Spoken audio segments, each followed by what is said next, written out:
Carlos Spa, quien conocimos como colega, periodista, ahora es el precandidato de un partido político, el partido Sí Creo.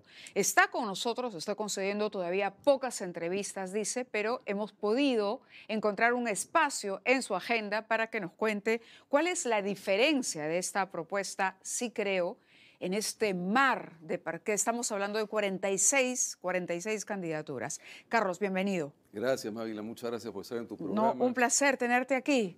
Fíjate, son 43 partidos que van a participar en las elecciones y 46 que ya podrán participar más adelante, ¿no? Pero eso es el resultado, Mávila, de todos los incentivos perversos que se han venido dando en los últimos años. El financiamiento público a los partidos políticos, la vallita electoral de 5%, la exoneración de impuestos a lo que está. Yo no entiendo por qué un partido político debería estar exonerado de impuestos. Y todo eso ha generado que estos partidos políticos se hayan convertido en un negociado, que además son vientres de alquiler, tú ya sabes todo lo que significa eso, que además cobran cupos a los candidatos para que entren a las listas en el Congreso. Entonces es un gran negociado. ¿Cómo no va a haber 43 partidos políticos? La política se ha convertido en un negocio, la candidatura se ha convertido en un negocio. Totalmente. ¿Tener un partido político para ti es un negocio? Es un negociado, es un negociado. Por eso nosotros planteamos elevar la valla electoral de 5% a 20%. Para que el Congreso, el mensaje sea que solamente aguanta 5 partidos políticos y para que las fuerzas políticas se pongan de acuerdo. Y cero financiamiento público, Y me cero parece. financiamiento público. No, porque escuché algunas entrevistas, las pocas que has concedido, donde hablabas, por ejemplo, muy irritado y decías que ese es un aliciente perverso que ha contribuido a esto y que además no tiene razón de ser, que el Estado, porque estamos viendo casos, por ejemplo, como el de Cerrón, me parece que destacabas, en el que el señor paga hasta la defensa, se ha autorizado que con ese dinero que va a los partidos públicos, perdón, a los partidos políticos se vaya a financiar cualquier problema legal o denuncia que tenga la defensa del problema legal que tenga el líder. Se encuentra en la clandestinidad, está litigando contra el Estado y el Estado le da plata para que le pague a los abogados. Claro, para que le pague a los abogados. Y para que se mantenga en la clandestinidad, ¿no? Y luego ha hecho su local partidario con dinero que supuestamente ha sido malversado del gobierno regional de Junín y ahora con financiamiento público está remodelando los baños y está poniendo porcelanato y está poniendo duchas telescópicas. Pero eso es una locura. Es una locura. Y lo peor de todo, Mávila, es que como dicen, ¿no? el camino al infierno está empedrado de buenas intenciones, ¿no? Porque el financiamiento público era ¿para qué? Para emparejar la cancha, para evitar que la minería ilegal y que el narcotráfico financiara los partidos. Y al revés, le entregan 70 millones de soles a los partidos políticos y como nunca hay financiamientos de intereses oscuros como la minería ilegal y el narcotráfico. Claro, una influencia perversa por el lado de la minería ilegal, ¿no? Ahora, estaba escuchándote en estas entrevistas y no me quedó claro en qué espectro te ubicas.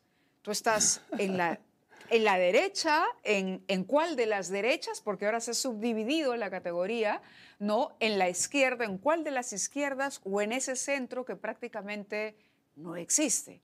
Yo siempre digo que como periodista, a mí lo más importante es la libertad de expresión, la libertad de pensamiento, y en ese sentido yo acepto de manera absolutamente abierta las etiquetas que me quieran poner. Pero no me pidan a mí que yo me ponga pues una etiqueta en la frente, ¿no? Entonces yo digo, no, ustedes pregúntenme sobre mis propuestas. Y si mis propuestas les parecen de izquierda o les parecen de derecha, yo voy a estar contento, ¿no? Pero ponerme yo la etiqueta de derecha e izquierda, porque yo digo, bueno, ¿derecha como quién? ¿Quiénes son de derecha en el Perú? Pero entonces, ¿qué es lo distinto de Carlos Spa frente, por ejemplo, a otras propuestas? Porque uno diría, bueno, pero seguramente va a defender el modelo económico. Nosotros lo que queremos es un cambio total de la manera como se ha venido manejando la economía en los últimos 25 años, para empezar, por supuesto.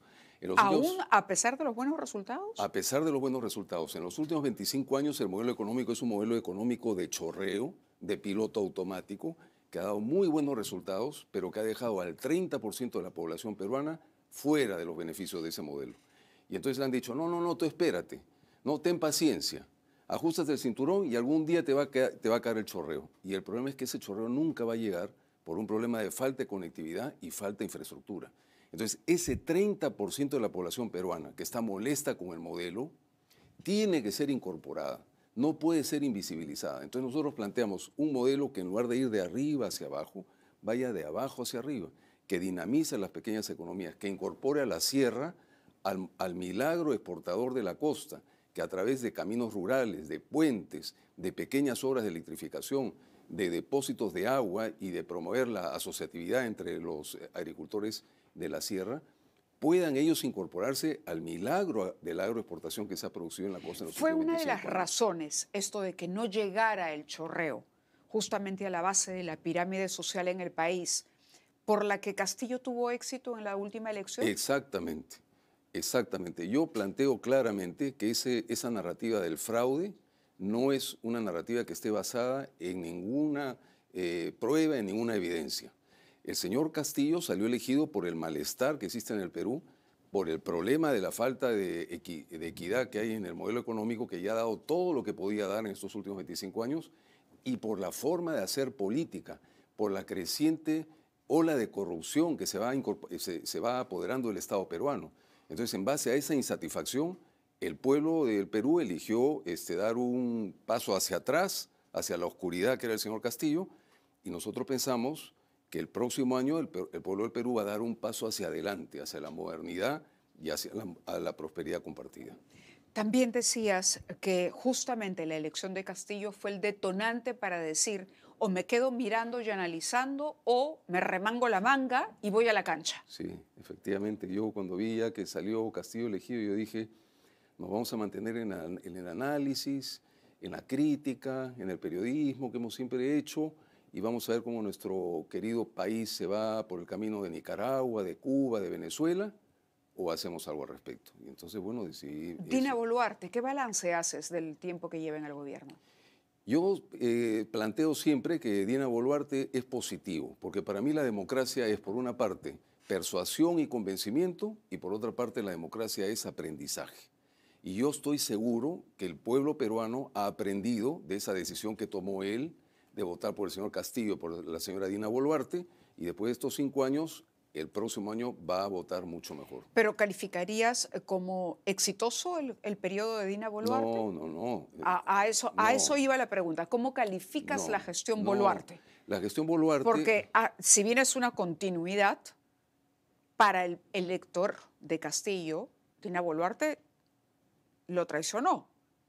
claro, pero justamente yo pienso que el elector, el ciudadano que decidió votar por Dina Boluarte, puede decir abiertamente en las reuniones, ¿no?, que Dina Boluarte lo traicionó, puede decir que Toledo lo traicionó, puede decir que Ollanta Humala lo traicionó, pero dentro de esas expresiones de sentirse traicionado también hay un proceso de aprendizaje y de madurez, porque a veces nosotros decimos, bueno, pero es que, ¿por qué en Estados Unidos? En Estados Unidos es un proceso de aprendizaje de 250 años.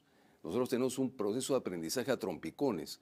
Y yo pienso, por la experiencia que tengo viajando por diferentes partes del Perú, que la gente en este momento sí se da cuenta que parte es lo que ellos consideran o dicen que fue una traición, pero parte también fue el haber votado con el hígado, el haber votado molestos y el no haber comprendido que el voto tiene consecuencias.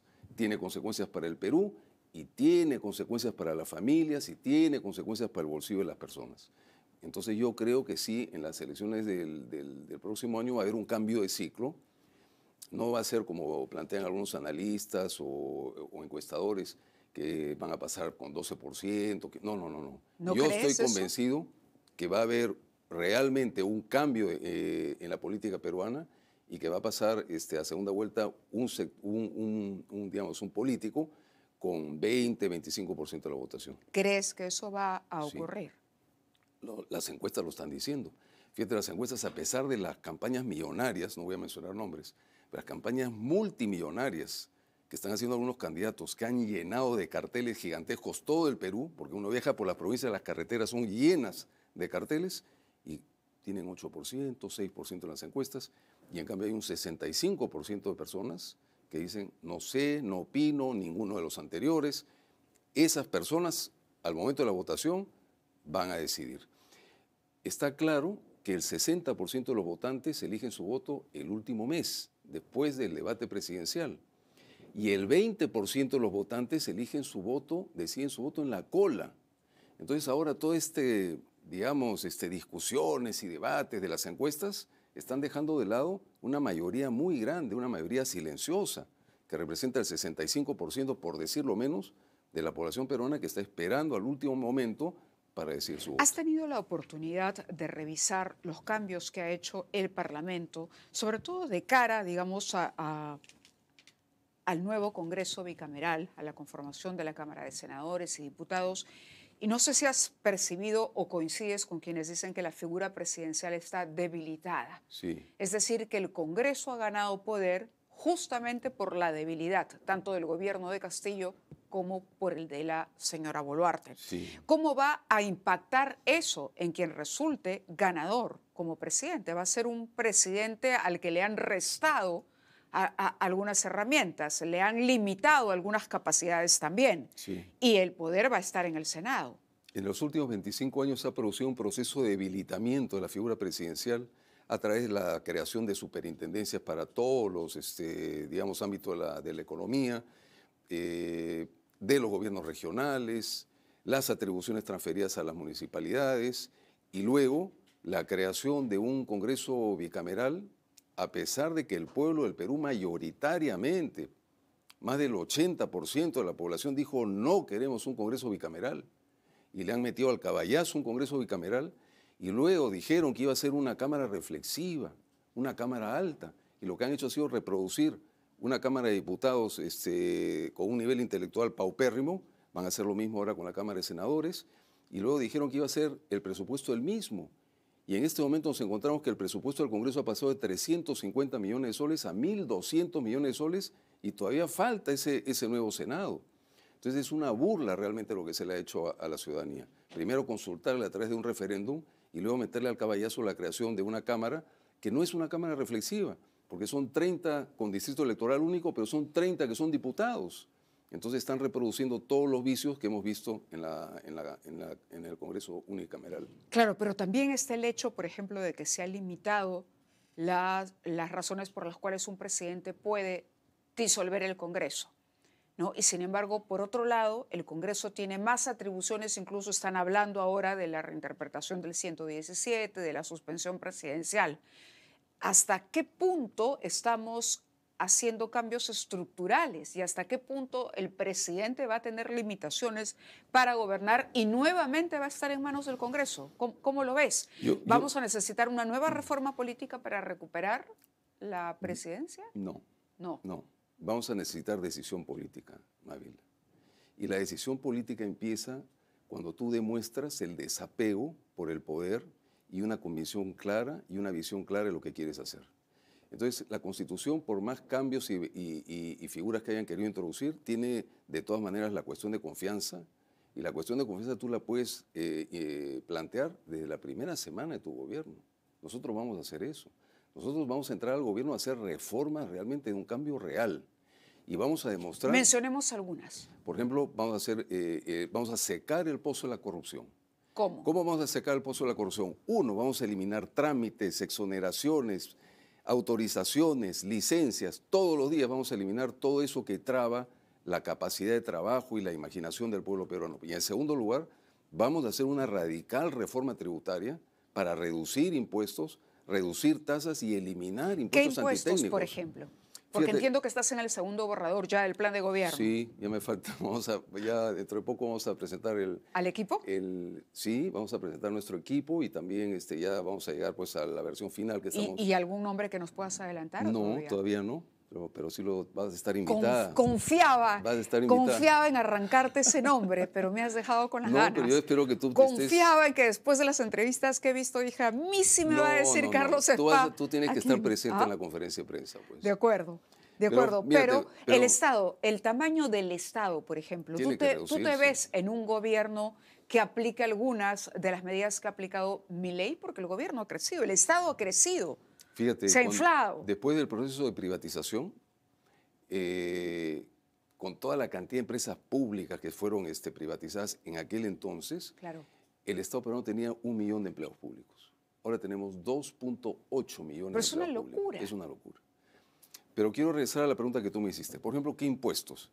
Hay como 35 impuestos que son antitécnicos. El impuesto, por ejemplo, hay un impuesto que si tú eres, por ejemplo, dueña de un departamento, ¿no? Y lo vendes, tienes que pagar 5% de impuesto a la renta. Pero si una empresa vende ese mismo departamento, entonces tiene que pagar 30%.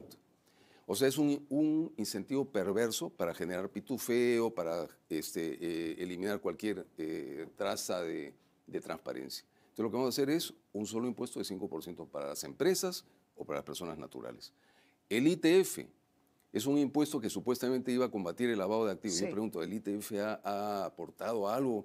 Lo que ha hecho ha sido frenar la bancarización, pero no ha aportado en lo absoluto el tema del lavado de activos. Tenemos que eliminar el ITF. Y bueno, así hay un montón de impuestos que hace engorroso y difícil manejar la administración tributaria. Y por el otro lado, en el tema del IGB, como nosotros queremos promover la formalización, cuando tú vayas a un establecimiento formal, así como te piden unos centavitos para una obra de caridad, un punto del IGB te lo van a devolver a tu cuenta bancaria o a tu cuenta de AFP, con lo cual vamos a generar un fortalecimiento del sistema de pensiones privados y vamos a generar también una formalización porque la gente va a tener un incentivo bueno para ir a establecimientos formales. Pero esa devolución, digamos que también está dentro de las propuestas que se han hecho para la reforma del sistema previsional, va a ir a una cuenta particular de la persona, en el Banco de la Nación. No, en tu cuenta, pues en el banco de crédito, en un banco privado. Pero digo, no va a ir para tu fondo previsional, va a ir para ti. Para libre uso. Si tú tienes, claro, si tú eres un trabajador que tienes AFP, puede ir a tu fondo de AFP, pero si tú eres un trabajador independiente y no tienes AFP, entonces puede ir a tu cuenta bancaria. Pero sin ningún tipo de trámite, sin ningún tipo de topes. Porque ahora hay un proyecto que dice, no, pero solamente hasta tanta cantidad de soles. ¿Por qué le vas a poner un tope? De acuerdo. ¿No? Nos quedan muchos temas por conversar, Muchos. así que espero que pueda ser más flexible para darnos más entrevistas y para hacer anuncios ya sobre ese equipo de gobierno que parece interesante, sobre todo cuando ya tienes el segundo borrador prácticamente terminado. Bueno, éxitos en lo que viene de la campaña. Muchas y gracias, estaremos Magda. conversando, Carlos. Y espero que estés presente en la conferencia de prensa. Muy bien, gracias Gracias, y mucha Magda. suerte. Un placer como siempre hablar contigo. Gracias, Magda. Gracias. Vamos a ir a la pausa y vamos a regresar con